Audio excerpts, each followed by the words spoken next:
ụmụaka ndị Igbo bara ime ọfịa chọpụta na kidnapping na ba na-ekpata ego na ya werezi emere biznes. Onye nya ọkada onye tara ọba ime ọfịa so ya na-eme liberation na-ewetara ụlọ Biafra. Ọ pụta okpuru mmadụ wetara ya ego, ewetara ego bepịa isi ịtụ abụ Biafra na-ekwu maka ya. So alụ baa ebe niile. Anyị wee chọpụta ndị na-agba oke ite. Agbagbo ma ụfọdụ ndị ụkọchukwu anyị na-eme ibe a na-agwa ndị mmadụ na ọ bụrụ ije lụọ na ọ bụrụ aka aja aja na-ebute ọnụ mmanụ nọ ime nke a mee nke a majik eme ego abata n'aka ya. Ndị na-agwa oke ite na-agwọ ije prison yards all over the world. Ụmụaka Igbo, particularly ụmụaka Anambra, o nwere ndị nke aka gbusiri ụbọchị a, almost about 19 or so or 20 something of them, with the exception of one, the others 20 something ụmụaka Anambra.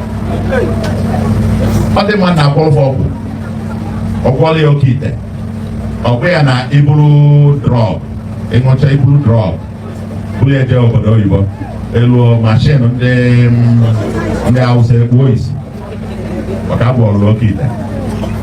Ijezie prison yards all over the world, ụmụaka Igbo emegene eju. Eje Philippines 2011, I there for their prison yard with their president. You know, a prison yard they were on a top. But we put that the prisoners on a football club from a National League Cup that year. However, the Arsenal part vote of thanks. The club, the team I saw again, or the board of the South Center. South Center was a think tank of 54 developing countries of the world. My China, my India, my India. Our president was, our chairman was the former president of Tanzania, President Kapa. That's not one getting a photo of thanks, but can follow the names of their players. I am telling you honestly, out of 22 names we've had in the IBA, I can bet you at least 9 of them are people. Everywhere. I didn't put so quick at the Kata, okay, I didn't put an Kata, but since they're not good, I didn't put the Ike, then I put Ike. Upon the Kwan, or what about them, Megasi trouble again. Didn't for didn't never, when I Yaka Makana, Eba ni Mafia, Umakarina, Nigeria Mafia. That's why I talk about a glad I'm for the Oka. Mandoko to Mandine, Ogeba, Mandina. Belina Nigeria, what Naza Michael, Christian, Charles, Samuel, James, John, Uka. After the memory to Noga. Often on him obviously. And ever on a fan of Nugualon say that's the first thing I've ever come. We have cleared 62 of such camps in Anambra. Peter, Emmanuel, this, John, Christian. That's number one. Ojenzie make kidnapping on one anya go okada. Make kidnapping, member kidnapping or not a building foundation. I'm sorry, with all due apologies. On the nebuzo a Makanya Bangoli.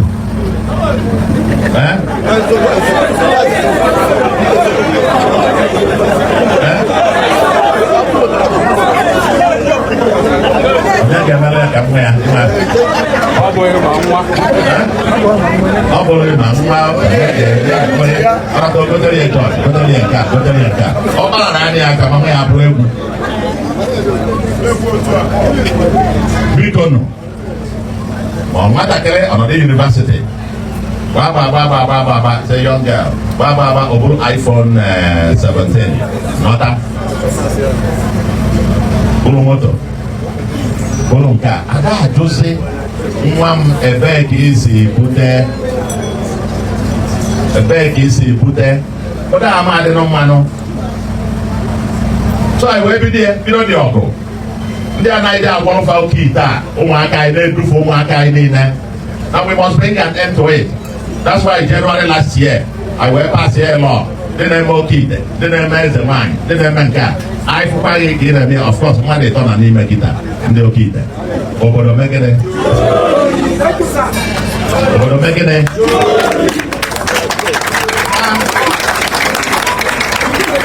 Now, Thank you. Just wait.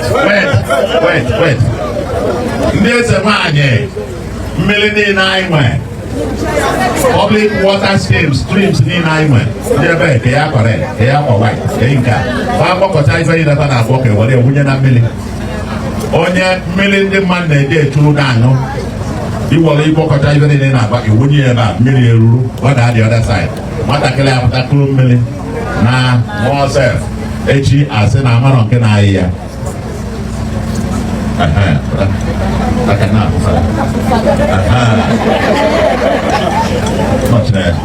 Not there, but I will not there.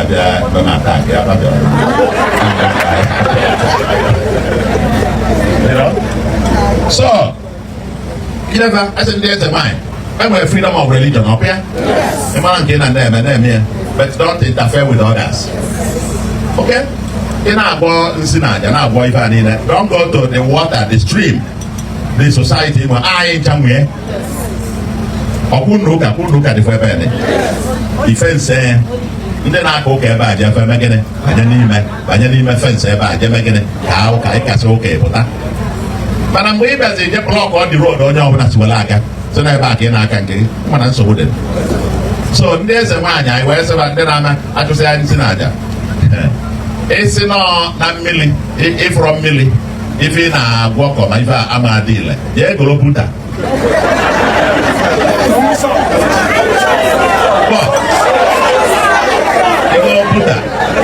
Well, this local Ivan and local Bowella. But 2 million Nana Bay. The money for it in the million. I for quiet now. I can have a little family. You know, million and oh my va. I for it, Benatano. Well, all I to dance in Nadia is an house of Baleno, Giga Dobia. It was here, Pocotaya, Bana compound, Idelo Causo. Wow, you can't call them. Wow, those are bad.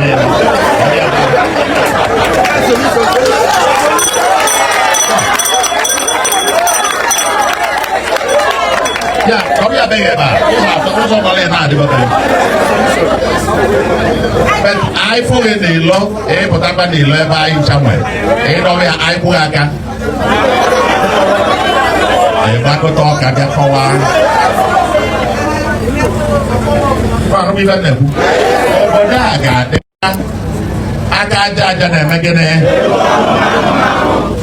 We must continue to emphasize it. Bible says, he who does not walk, let him not eat. We must get back to it. If I demand Igbo, or if I demand Anambra, Ibambo. If I demand, so now I get the reorientation, the battle to take back our state. It's a very serious battle. We'll battle it to take it back from the criminals. This last Christmas, we had the best Christmas ever. Okay? Yeah. And as last the markets were open Sunday, Monday, every day. Bayi ụmụnne m ekene m unu anyị afụgo n'ihe Soludo nwanne anyị nwoke na-ekwu ma a na-awụrụ ya aka ma ndị nche ọ na-ekwute ma ndị nche na ọ dị ekwute a na-awụrụ ya aka. Kịta ihe nji wee chọọ itinye ọnụ obele n'okwu a bụ na ọ sị na a ga-ebido orientation and reorientation of ndị ụmụ ikorobịa na ụmụ agbọghọbịa na-eto eto maka ihe ọjọọ juru na baị. Kịta ihe m chọrọ ịjụ Soludo na prọfesọ Igbo enwee problem n'obodo ọkwa na the root cause of the problem ka a na-ebido ị ga-eje n'enu feru jesi ka ị solve problem ị ga-asị kedu ihe na-akọsụ ụmụ ikorobịa ya ji etinye aka n'ihe ọjọọ ha nọkata jos like ije tinye aka n'ihe ọjọọ ejide ha ma ịda na ha jere nga ma egbufuo ya onwe onye ga-achọ ka o jee tinye aka n'ihe ọjọọ ka o jee nga ka egbufuo ya ọ yipụ ihe na-akpata ihe. Kịta kemgbe Soludo ji wee bata ọchịchị na Anambra kedu indọstrị ma factory ọ rụpụtagoro biko o nwere nwa ikorobịa nwa agbọghọbịa ga-afụ ọrụ ọ na-arụ nọrụ chebe echiche ọjọọ ije gba akwụna ma ije tinye aka n'ihe ọjọọ. Ndị oyibo nechara anya wee sị na idle mind is devil's workshop. Ana m ekwu ihe oge ọbụla wee sị ịchọọ isolve problem ọbụla ije na the root cause of that problem. Ikwucha enu kwucha na ihe na-ebe na na-ebe maka ijebeghọ na the root cause. Kedu the root cause? Ị ga-edobe n'ọrụ mmadụ pụta na-agụ akwụkwọ ifi na ụmụ secondary school ọ gbasa akwụkwọ ọ nata o mee gịnị ọ sị ka njegodo ebe a jerụchara ọrụ o jee ebe a ọ dịchara ọrụ o nwere ego tinye n'akpa echi o jee akwụkwọ ọ natefu ọ na-achị ụtọ ka esi eme n'obodo oyibo. N'obodo oyibo ụmụ ha na-eje akwụkwọ gọọmenti ha wee machaa ihe. Gị nwa bụ Soludo ọ bụrụ na ị nwee so much belief n'obodo anyị si na ị na-achị kedu ihe iji wee kpọpụ nwa gị obodo oyibo Soludo? Ị naghị ahapụ nwa gị ka ọ nọrọ ebe a kedu ihe iji wee kpọpụ ya ma ọ bụrụ na ị nwee so much belief n'obodo anyị nọ kịta na-ekwu ihe anyị na-ekwu?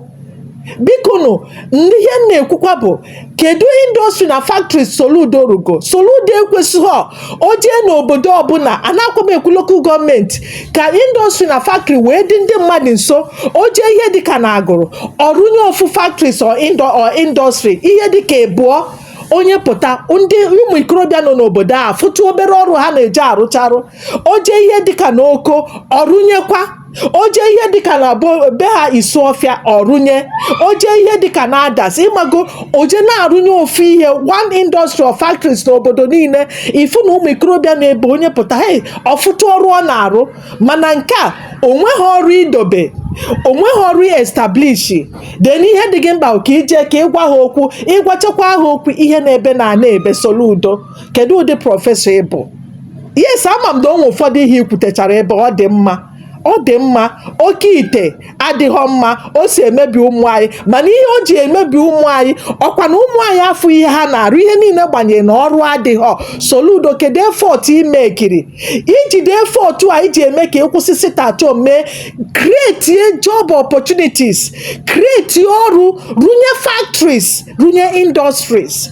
Kedu ka mmadụ ga-esi chewe echiche ije mee ihe ọjọọ? Unu na-eje obodo oyibo fụ ka obodo oyibo dị na ọrụ juru eju ndị enweghị ọrụ gọọmenti a na-enye ha obere ego ka ha wee na-eri nri bikos agụụ na-agụ gị chewe echiche ọjọọ jee tinye aka n'ihe ọjọọ ọpụ na a na-enyechakwa ha ego a n'obodo oyibo ihe ọjọọ ka dịtụkwa wee bụrụzie obodo anyị enweghị ego a na-enyecha acha. Kedu ihe unu che? Ka m hapụ ka o nwee ihe ọzọ m ga-ekwu mana ka m hapụ ya ka o kwucha ihe ọ na-ekwu. Ndeewo na ana m abịa. For 5 years, ndị a were ụjọ chụba onye ọbụla ụlọ. Mana ife anyị Igbo na-lose as a consequence, ọ ga-take one generation to reverse. Because enweghị a lot of businesses that left an Igbo. Ọ Igbo ị na-arụ factory, ịlụsịa factory a na-eje ọrụ ya for 4 days in a week. Ndị ọzọ a na-aga 5 days in a week. No, people like foreigner na-abịa with the investment. Why will you come to an Igbo? Why? Why? Factories, businesses, even markets, either Sabakita, if we remember, because on Monday is the most important day of the week in terms of business. I am again what is here. Over there, where you there was what you sports, was what you meeting on Luka, was here, Kanka. Over the I want to be buying because businesses have been relocating. About that map all on the state or Lagos, wherever. Hundreds and thousands of investors are there building factories. Man they buy. Must say one day sit at home. Another roll on Monday. Oma schools they met here on a Monday. I am not go for 4 days in a week. The rest of the world are not go 5 days in a week. You may say, you want our children, if I put out 4 days, when they compete with them, they go 5 days in a week. Mobile guy, you put I marginalize I and I marginalize I. But I jack, I only drink man and I get it. And that's why we said this must end. The man I want to kill him by primary one. Okay, if I sit at home, I'll be done. Or I go out on Monday. Where by secondary school after 5 years. I'm on an go out bus Monday. Or we go primary school. Or more on an go bus Monday. No. And that's why we finally said, you know what? It's no longer about insecurity. But can all get Christmas, markets, my Sundays and Mondays. From 20th, till 15th of January. For any of us who want them, of us who can. Immediately I got 15th to super again. Oh, they can one day to one day. Man, I'm going to buy some. Oh, they got one day. One day I actually got a day ago. Oh, yeah, but why did you go one day again? Oh, sissy. So I said, listening, for government, for us, you have nothing to gain or to lose. Nothing. Overall revenue, you don't pay revenue per day. You pay per year. Isn't it? So whether means wrong, you pay the same thing. So for government, why? But as for Igbo, for Anambra, my generations up to 11 generations back, Anambra. If we may feel back,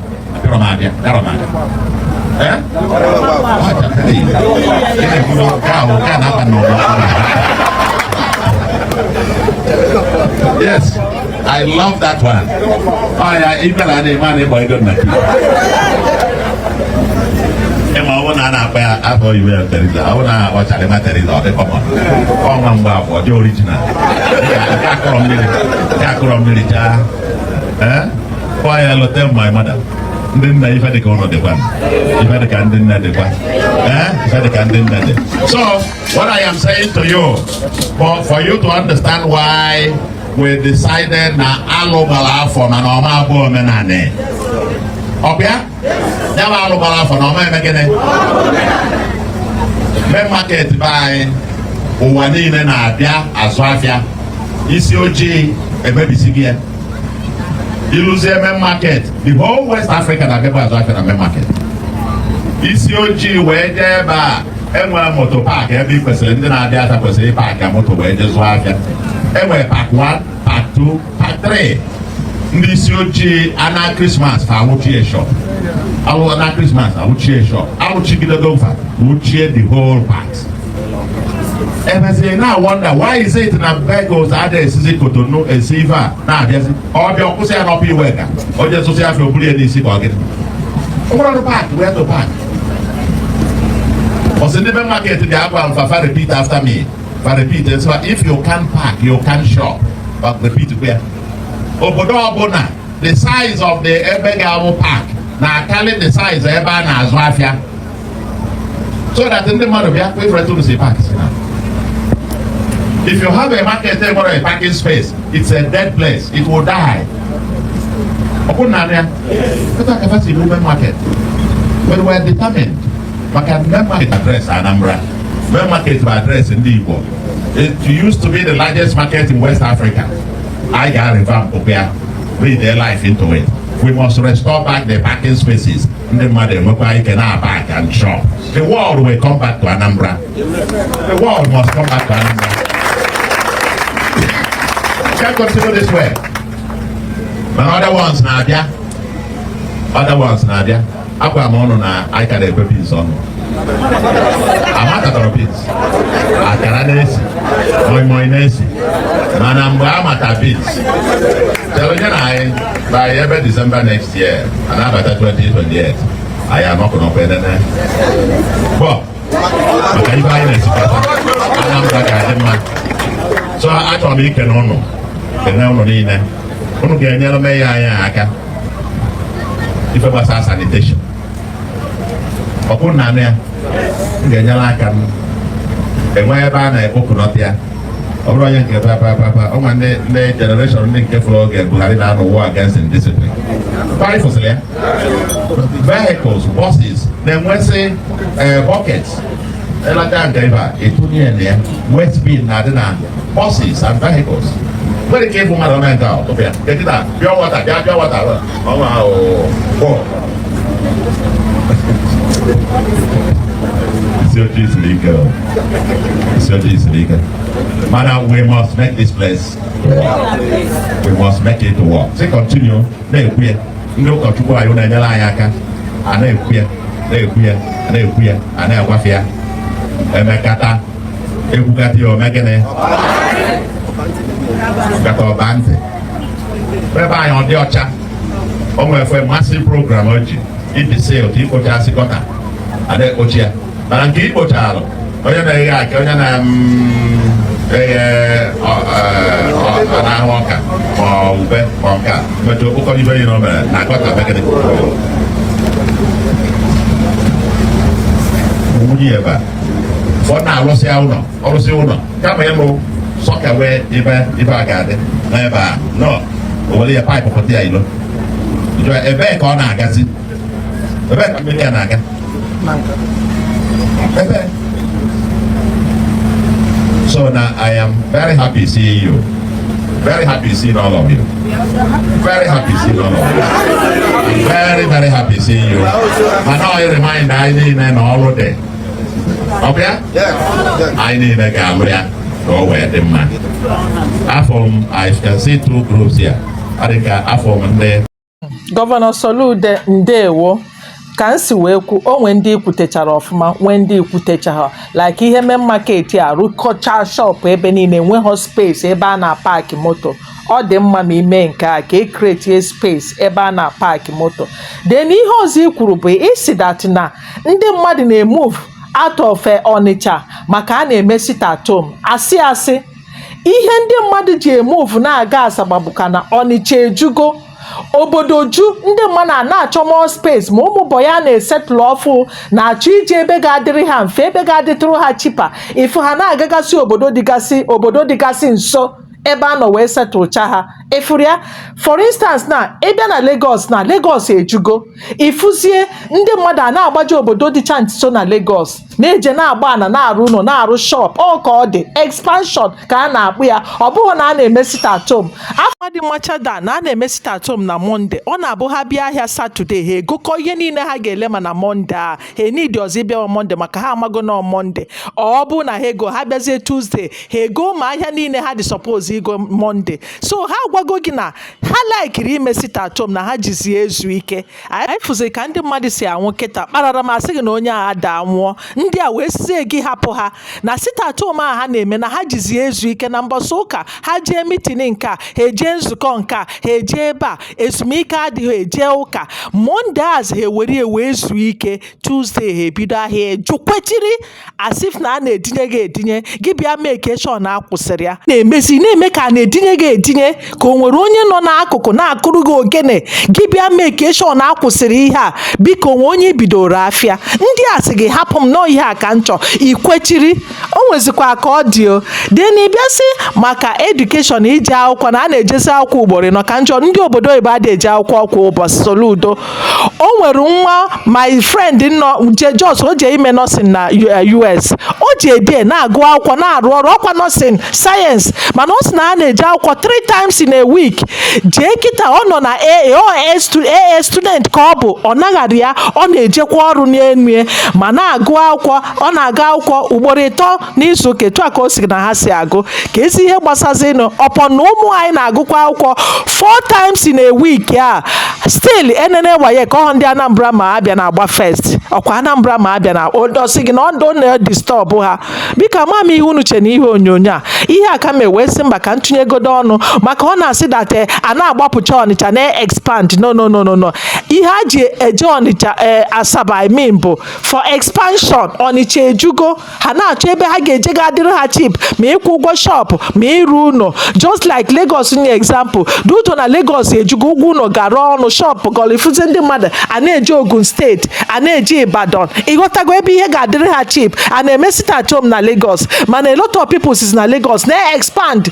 to other steeti dị close to Lagos biko ụmụnne m ka mmadụ ihe unu che na ihe onyonyo a isiokwu m wee bụrụ Soludo mee orientation n'elu mee reorientation na ana mana ijeghọ to the root cause of na ndị youth anyị na-etinye aka n'ihe ọjọọ ihe na-ebe na ana-ebe ihe nkwukwa ọ bụ na isi lovụrụ obodo anyị nọ na ya so much kedu ihe iji kpọpụ ụmụ gị obodo oyibo ha nọrọ n'obodo oyibo kedu ihe iji kpọpụ ha ma ọ bụ na ị nwere so much belief n'ebe anyị na-achị ihe anyị kọkwa na ụmụ anyị juru na prison niile dị na mba ụwa ọhụ maka ọrụ adịghị. Onye ọrụ dị na be nna ya, kedu ihe ọ na-ejere obodo onye ọzọ ije taa afụ? Soludo nya nwa ọrụ nna arụbe nna m kịta ntefegharịrị jebe obodo onye ọzọ je nọrụ tawa afụ. Soludo biko create enu job opportunities ka bụ ahụ create before pụọ create ọrụ. Isi na ụmụ anyị na-ebe ọ na-atọ ha ụtọ na ha nọ nga na mpaghara ụwa niile, ọ na-atọ ha ụtọ. Ọ na-atọ ha ụtọ na ha na-eje ebe ndị na-esi oke ite ọkwa maka ihe isi ike. Onwe onye ihe dịrị mma na-eje ebe a na-eme oke ite. Biko create enu job opportunity, create jee n'isi mmiri solve problem, ọ bụghị iferu n'elu isolve chi ihe na-ebe na ebe. Soludo biko were ikikere a iji akwụsịsị tato, were ikikere a wee create ọrụ na obodo niile, create ọrụ n'obodo niile ka ihe ọjọọ wee kwụsị. Biko ka ụmụ anyị kwụsị ije obodo oyibo jee na-ata afụ na-abanye na nga, ma ụfọdụ ama natakwuzi anata, nne na nna ha eche na ha na ebe a ma na ụmụ ha nọzi nga, ma ndị nwụgoro anwụ. Soludo create enu gị na ndị otu gị na-achịgbu onwe ha, create enu na job opportunities ka ụmụ anyị kwụsịsị ịta afụ. Biko na ọha nụ m etu a n'ọnụ. Ndewonu ka m mara ihe unu che na comment section. Biko na ụmụnne m na-akwa m ajọsifai na ihe niile ụmụ ikorobịa anyị na-eme dị mma. Mba adị m ajọsifai ya. Ama m na ihe ha na-eme adịghị mma, ma nọọ ihe na-ebute n'ihe. Ihe butere ihe, anọkọta like ije tinye aka n'ihe ọjọọ. Ọ ihe butere ihe, ọ ihe okwu m na-ada. Biko ka m mara ihe unu che na comment section. Ema m na onwe ndị nkwute, nwekwanụ ndị m ekwute ha. Biko deenụ m ebumnobi unu na comment section. Ndewonu. Biko na unu echezọkwana ịtụsa ihe onyonyo a, share kwa anụnụ m ya, subscribe ọnụ. Daalụ na ụmụnne m.